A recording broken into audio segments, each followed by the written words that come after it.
Welcome to the Association 100 podcast. The A100 podcast is an extension of our Association 100 bi-monthly newsletter that focuses on best practices, top trends, helpful ideas, and smart strategies and tactics that work in the world of associations. The podcast will feature meaningful conversations with association professionals across the country, taking a deeper dive into trending topics, offering insights that both inform and inspire. Welcome back to the A100 podcast. I'm Colin Gallagher, and I'm joined by my co-host, Christine Stay. I'm so excited for this conversation today. We're welcoming Wendy Jo Toyama, CEO of the American Academy of Hospice and Palliative Medicine, a client of the Association Management Center. Wendy is going to be honored at an upcoming Association Forum Women's Executive Forum as the 2024 Woman of Influence. Not only is she a very talented association executive, but she is driven by a fervor for innovation in DEI.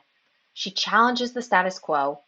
She actively fosters platforms for Asian American, Native Hawaiian, and Pacific Islander professionals, advocating for their visibility and advancement. She's committed to nurturing talent and offering personalized support. She truly epitomizes the essence of giving back, aiming to create a more inclusive, empowered future for association professionals across diverse backgrounds. Again, we're just so thrilled to have her joining us on the A100 today. Wendy, thanks for being here. Colleen, I'm so excited to be here. Thank you for having me on. And Christine, I look forward to the conversation with you both. So first off, congratulations on the Woman of Influence honor. That's so exciting. Can you share what this recognition means to you and how it reflects on your journey in the association community? Yeah, I have to say I was really surprised, honored. I still am a little at Twitter about the whole thing. I think for me, when I learned I was nominated and nominated by colleagues, that right there was the win for me. It was just very touching.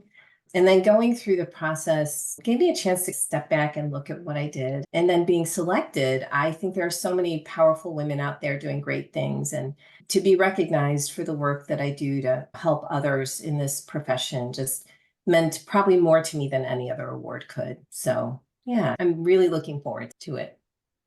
That's so cool. That peer recognition, it really hits home. So that's great to hear. It does. You've made some really significant strides in DEI initiatives throughout your career. Can you share, is there a particular project or initiative that you're really proud of? I was thinking about this in advance, and it's hard to point to just one thing.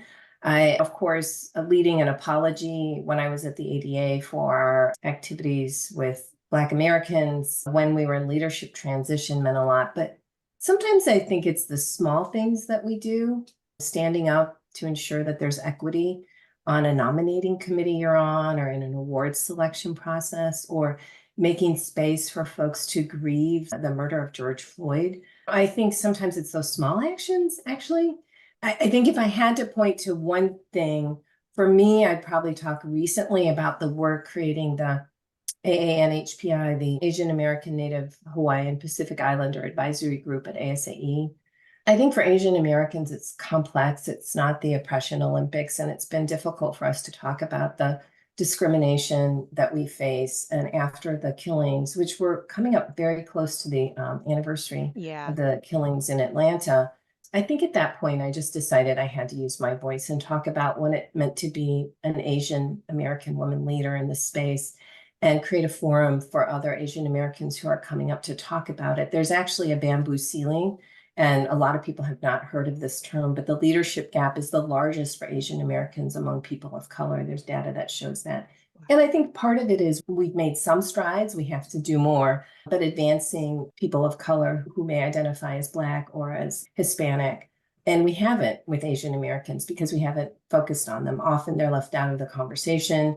Recently talking about health disparities as an example, they were left out of some of the conversation. And so I did a quick research to see, do we experience health disparities? And we do. So trying to help people learn about our experience and in a way that helps us lift the boats for everyone, I think is important. Yeah. So the advisory group's been in place a little over a year and really trying to advance participation and advancement for AANHPI within the association sector. Proud of that work. That's so impressive, Wendy. And everything that you've done, it's truly inspiring from marketing to DEI and now as CEO. What advice would you give to women who are aspiring to leadership roles in their organization? I have so many things. Let's see. I think I would start with being persistent. I think trying to break into the CEO ranks, particularly if you're a woman or a woman of color, takes persistence. And that means people say no, and you have to toughen up. So I think persistence is important. Another thing that I think is really powerful is to ask for feedback.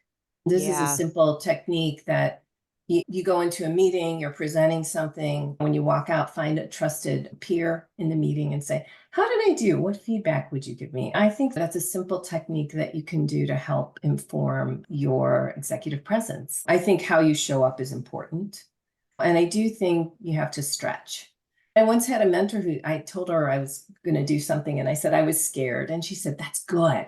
If you're scared, you're stretching, you're growing. And so I think we have to stretch. So I think there's a number of people who are probably listening to the podcast who are wondering if they're ready to be a CEO. And I would say, sure, you are. Talk to other women CEOs, find out what their path was. Think about what you might need to do to fill your gaps. But more than anything, put yourself out there. I've interviewed for, I don't know, 27 CEO positions. I've gotten, I think, 3 offers. I turned down 1, something like that. So that's a lot of, I but feel that's sorry how for the ones that said no, just saying. Just exactly, they're lost. Yep, exactly. But it really is a sacred journey. And I think learning that when you don't get the job doesn't mean it's not about you.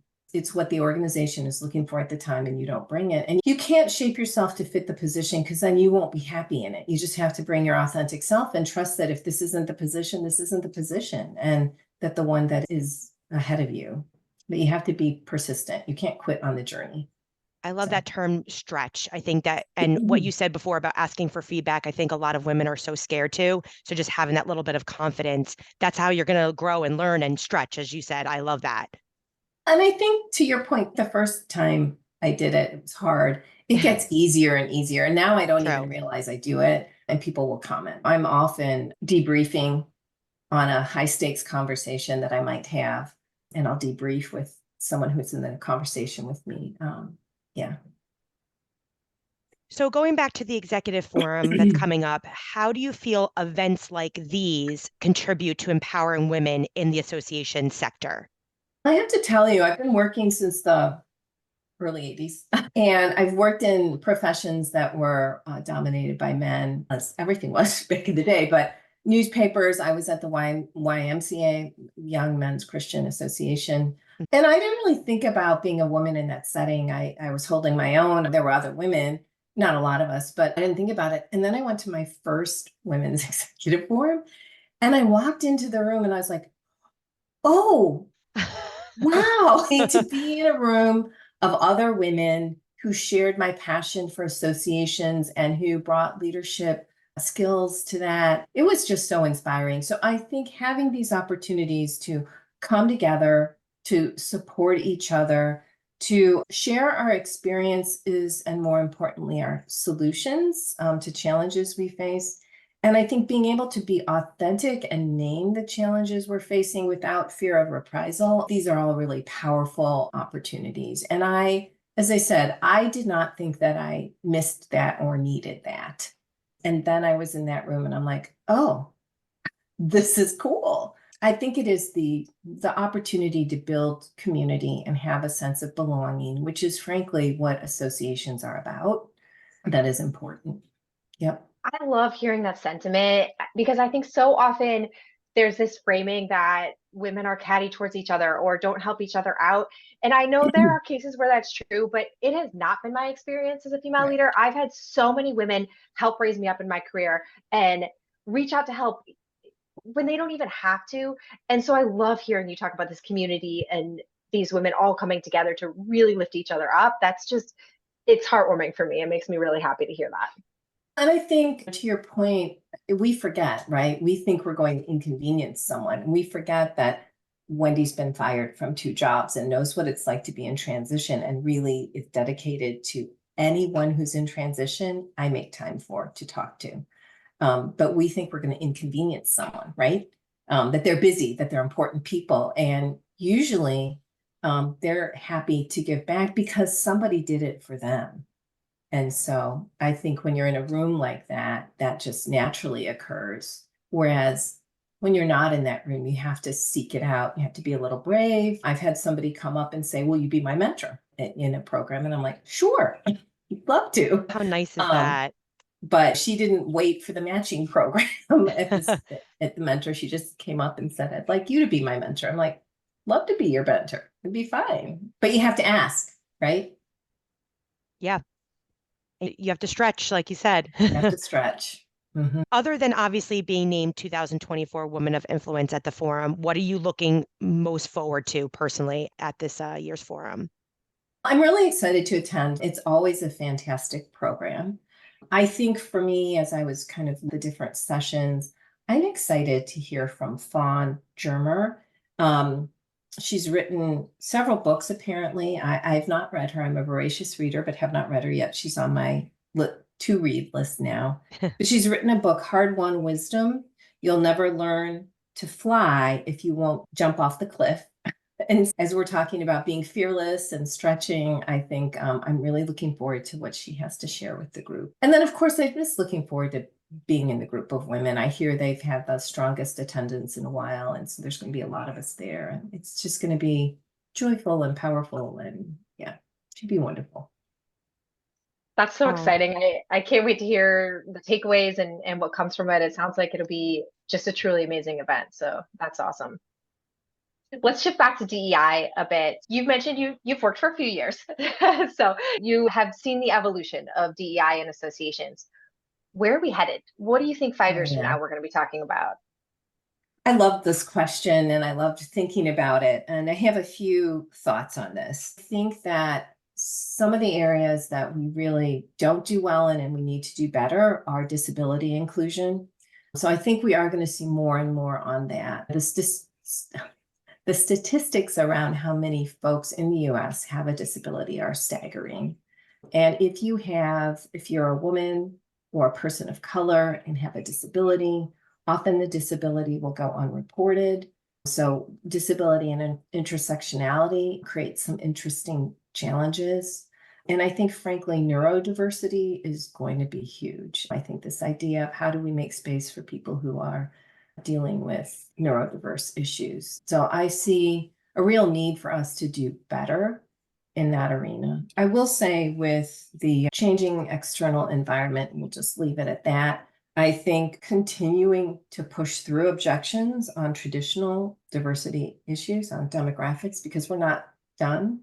It's not a post-feminist world. I'm sorry. It's not a post-racial agreed. world. Yep. The momentum from George Floyd's murder has been sustained at a stronger level than I would have thought it might have been, but we are seeing challenges now in how we talk about this work, laws limiting education around learning about history. So I think some of the future will be the past.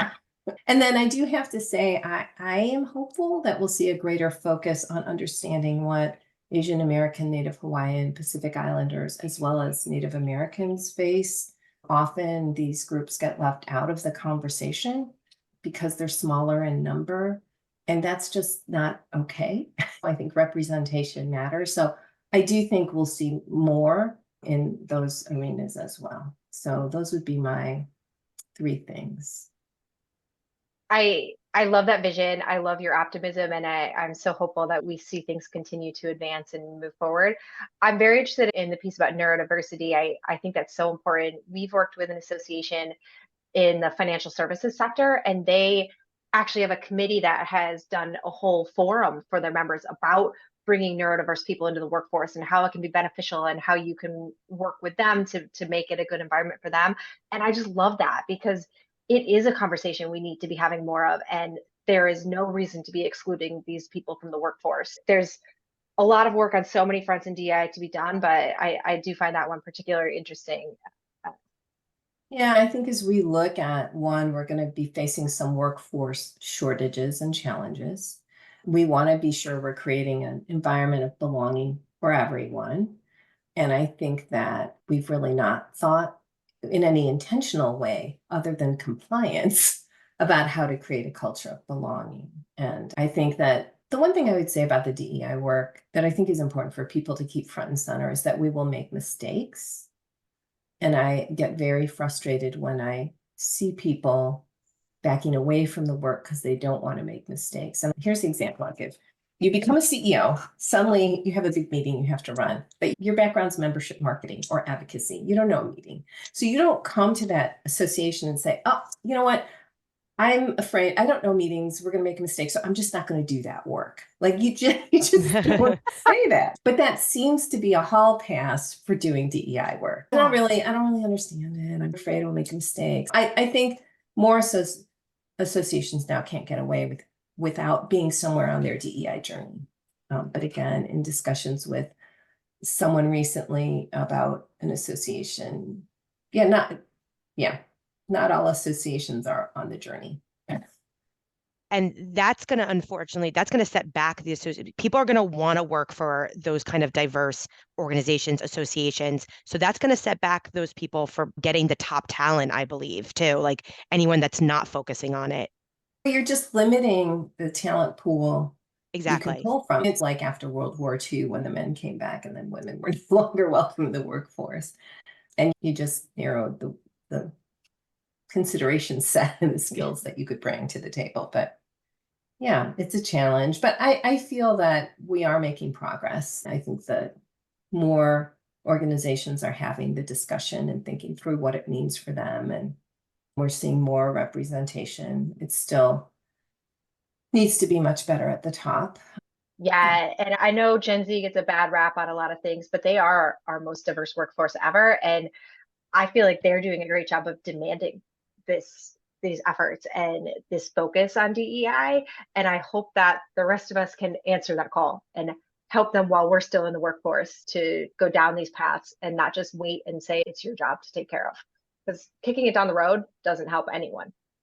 No, it doesn't. And as we talk about Gen Z, I like to think that each generation needs to be open about the different perspectives that the one coming up brings. And I work really hard to try to keep my mind open because I think that generation has experienced some trauma through the pandemic and other things, and they're going to see how the world works in a very different way than we do. And yeah, as a boomer, a lot of it's very different for me, and I want to be open to what that looks like in the future. It's a testament to you. Yeah. And your work ethic, definitely. Yeah. So you've talked a lot about belonging. And when we think about associations, that's what it's all about. Associations are meant to create that sense of belonging. I'd love to know if you have a great example where creating that sense of belonging has really changed or transformed an association. I'm going to talk about something that I know Christy Tarantino did at the Food Institute. They reassessed their awards program. I think she talked about this at one of ASAER Forum's meetings.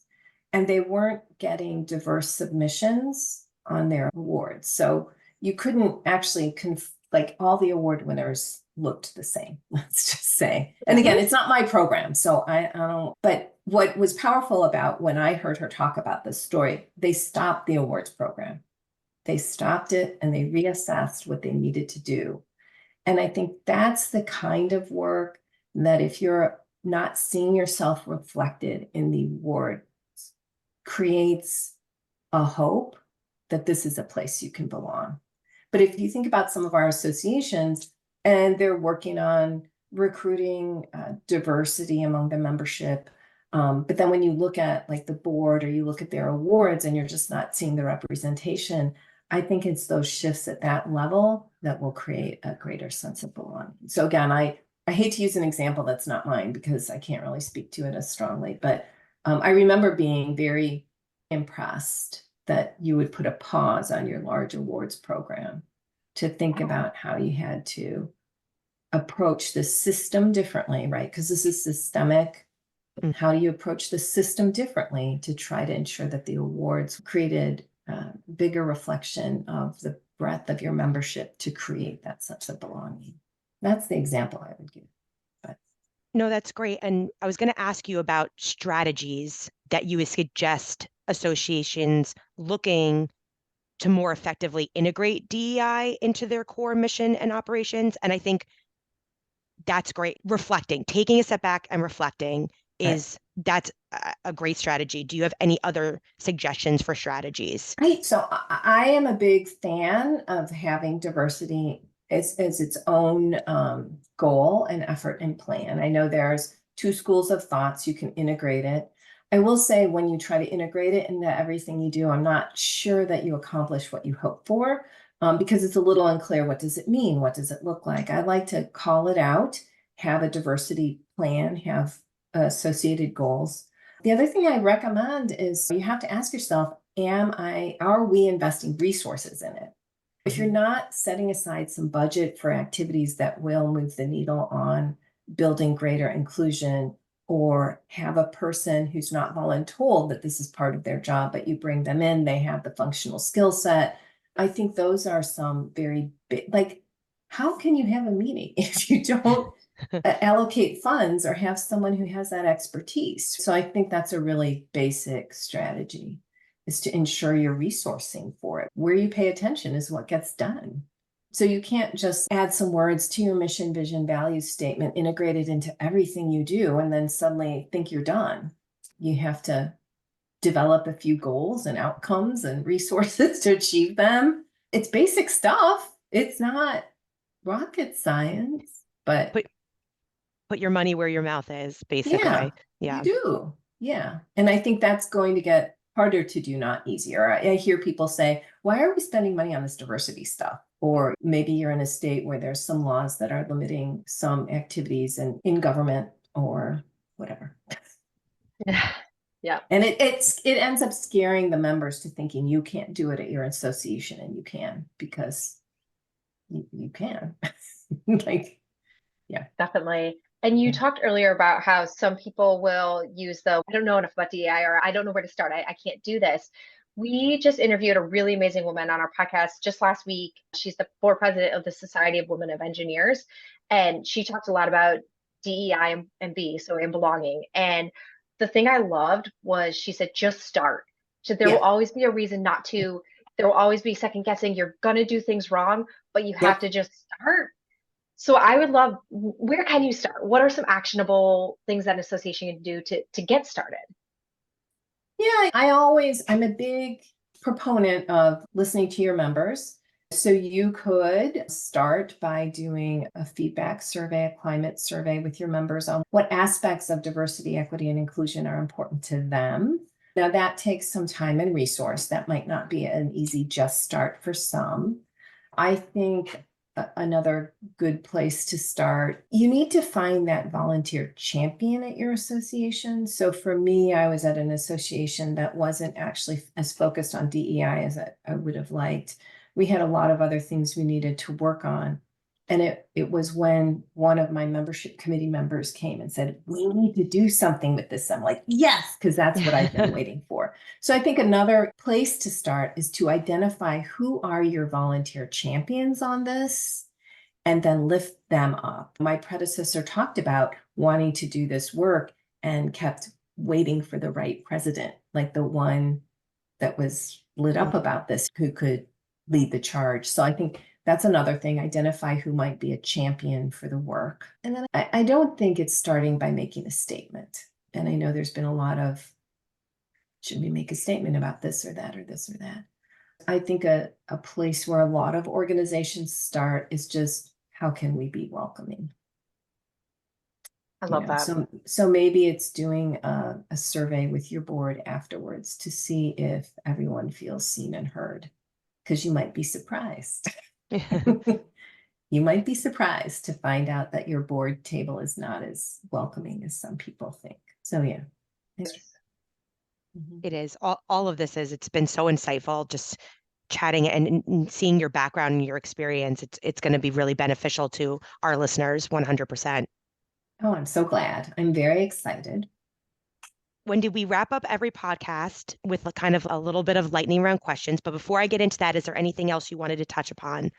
No, I just think that I'm so grateful to you all for the work that you do to help bring these stories to light. I think telling stories is a powerful way to make change. So thank you. Great. So we'll get into our lightning round. And this is really just to let our audience and listeners get to know you on a personal level. So, Wendy, where did you grow up?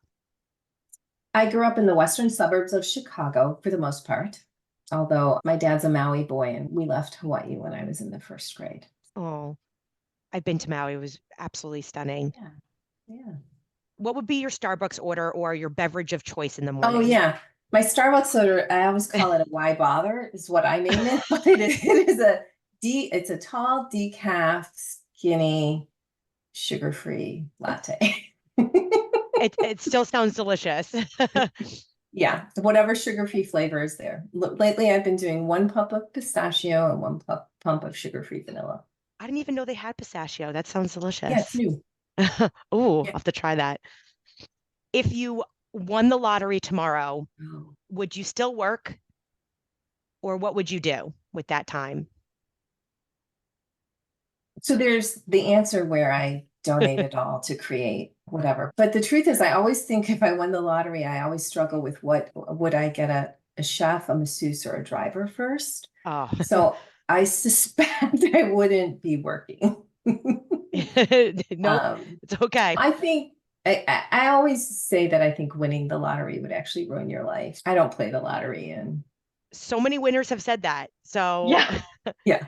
I So know. so the truth is I probably wouldn't win. And if I did, I'd probably still work. But anyway, So it's out of the nice to chef, think about a personal masseuse. I was going to say, out of the chef, masseuse, or driver, which one would it be? I think it depends on the day, but That's today it's true. feeling like the masseuse would be Yeah. good. What was the last show that you binge watched? So I know I'm a little behind the times, but I just started binge watching The Marvelous Mrs. Maisel. I still have not seen that, and I've heard I such know. wonderful things about You it. know, I had avoided it, and then I was in Chicago and wanted to binge something that I didn't think my husband would be that interested in. I started it, and it is delightful.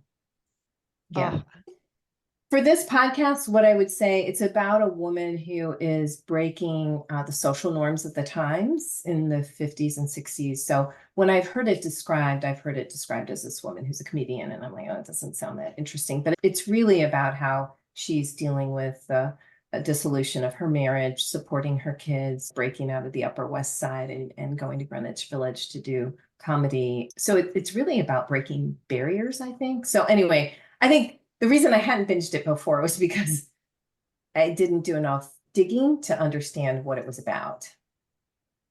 I love that tie-in to what we've been talking about. And I heard the Yeah, same thing, that it's a break of the social norms back in the 50s and 60s. So yeah, I yeah, definitely have to watch that. yeah. I was Um, staying up way too late watching it. So that's the I'll just problem with watch one binging. more. One more. Yeah. One more. Yeah, binging. That is the worst Mhm, about it. mhm. What would be the one food that you can't live without? Oh, chocolate. Oh, Like, no, hands down. Into it's every day, a little chocolate must fall is my yeah, motto. you need that little bit. It's so simple, but it just, I know nothing compares to Little it. treat. And finally, what would be your bucket list travel destination? Someplace that either you haven't been before, or you know you have to go back because you loved it so much. Yeah, there's so many interesting places in the world to see that there's probably nowhere I wouldn't go. Although I was just telling someone I wouldn't go to Antarctica. Drake's Passage is not. Yeah, no. I probably want to go back to Florence. I had studied art, and when I went to Italy, I was chaperoning my son's high school orchestra.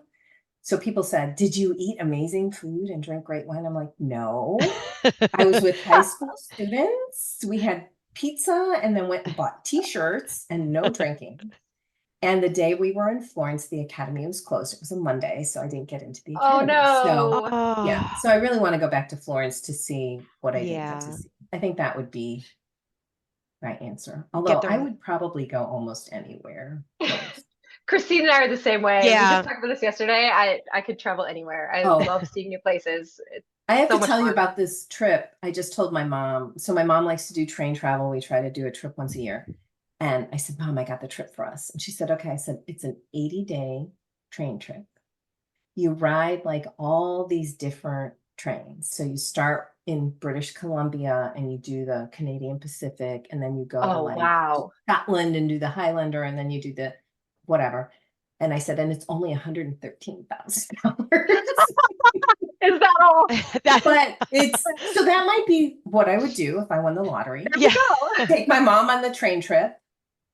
But it sounded amazing. That's unreal. How cool. What an experience. Isn't that cool? Yeah, that would be once in a lifetime. Wow. That'd be amazing to say. Yeah. You got to get back to Florence. Get the real experience. Oh. So the other thing I would say, since you didn't ask, I'm a voracious reader. And every book I review on Goodreads. And I think it's because I think my children will care what I read. And I don't think they will. But anyway, I think it's like a little window into who I am. And so I love reading, and just attended a mystery book event where I got to talk to 13 different mystery authors. But the book that I'm reading now, or just finished, that I would recommend was one that was recommended to me. It was called Severance by Ling Ma.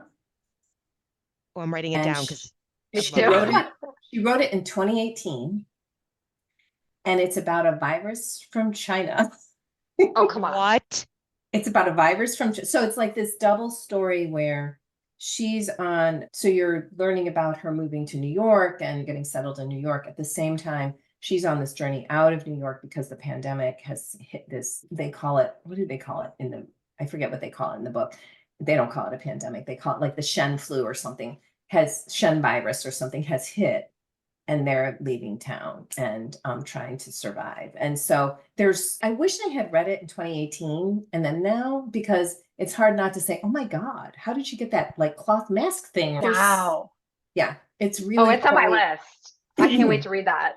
Yeah, won like a book award or something, and it was recommended to me, and it was very fascinating. So anyway, sorry, I have to talk about books. I love it. No, we do too. Although if you read that in 2018 and then 2020 happened, you probably been like, am I on the Truman Show, or what is going on here? What?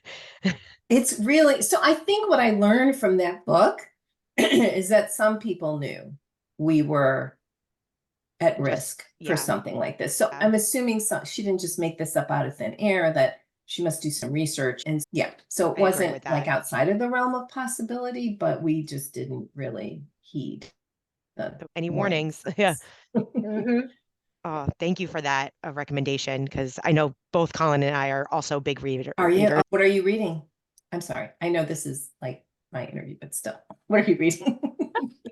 I'm reading the Frederick Bachman series right now, although I have to admit, I have a 3-year-old, and so most of my reading is audiobooks because I read on the way to work. I'm also listening to. I love audiobooks. I'm listening to a Jimmy Carter book right now because his grandson's coming to our meeting. We're giving a presidential citation to the Carter family. Oh, wow. How cool. Yeah. But I'm actually reading a biography on Alexander Hamilton. It's really fascinating. Is it the one by Chernow? Yes. Yeah, it's great. Oh, it's so good. And I did listen to that. Yeah. Oh, yeah, it's I'm just excellent. writing down all sorts of things for my list now, so I can add them. I just got a new Audible credit today, so I'll have to go find something. And I do Libro. Do you know what Libro is? No. The money goes to an independent bookseller. Oh, cool. Okay. Ooh. So check out Libro.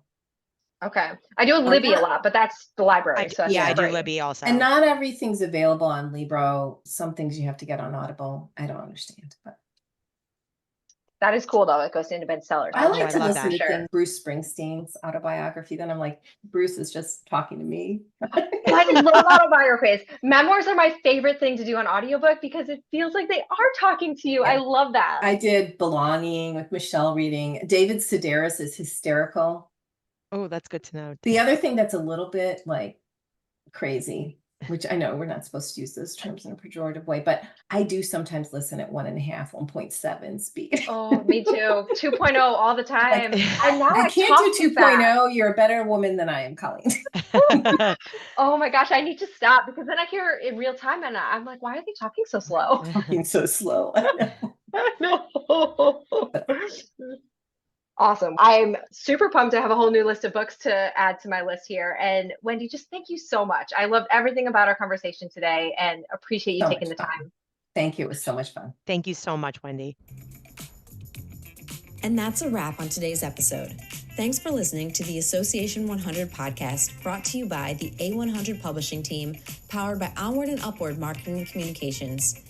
You can subscribe to the Association 100 podcast on Spotify so you'll never miss out.